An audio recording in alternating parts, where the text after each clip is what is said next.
Et puis, un ouf de soulagement pour les populations du département de la Lombo-Boinguidi dans la province de Logoué et Lolo. En effet, depuis plus de 2 mois, les travaux d'entretien routier de l'axe Koulamoutou-Pana ont débuté. Ces travaux initiés par le gouvernement gabonais sont exécutés par la société Mika Service. Le point avec Bertil Mouili. Longtemps resté en dégradation très avancée, l'axe Koulamoutou-Pana, long de 84 km, connaît depuis 2 mois des travaux de réhabilitation de cette route exécutés par la société adjudicataire Mika Service. Initiés par le gouvernement gabonais dans l'optique de soulager les habitants de cette partie de la province, les travaux vont bon train, nous dira le chef de projet. Nous sommes depuis le mois de mi-juillet et un effectif de 15 techniciens et complété par la main-d'œuvre locale.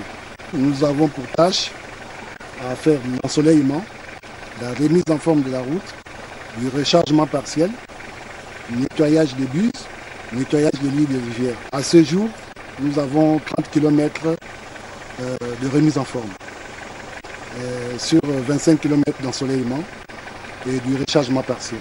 Nous avons fait un programme de travaux tel que nous entretenons d'abord la partie de Pana-Lemingue et Lemingue-Koulamoutou. Nous attaquerons Pana-Dienga. Nous pensons terminer le travail dans les délais requis. Prévu pour durer 5 mois, selon le directeur provincial des travaux publics, ces travaux iront à leur terme en dépit de quelques difficultés enregistrées. Les travaux ont bel et bien démarré.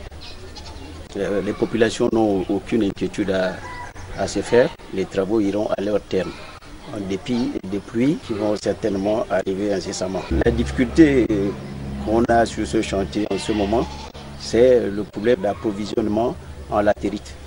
Parce que, comme vous le savez, dans la région, la latérite n'est disponible que du côté de Las-Tourville ou du côté de Dienga. Donc, en dépit de cela, il y a quand même quelques petites carrières qu'on a pu trouver ici et là, qui vont nous permettre de recharger les côtes.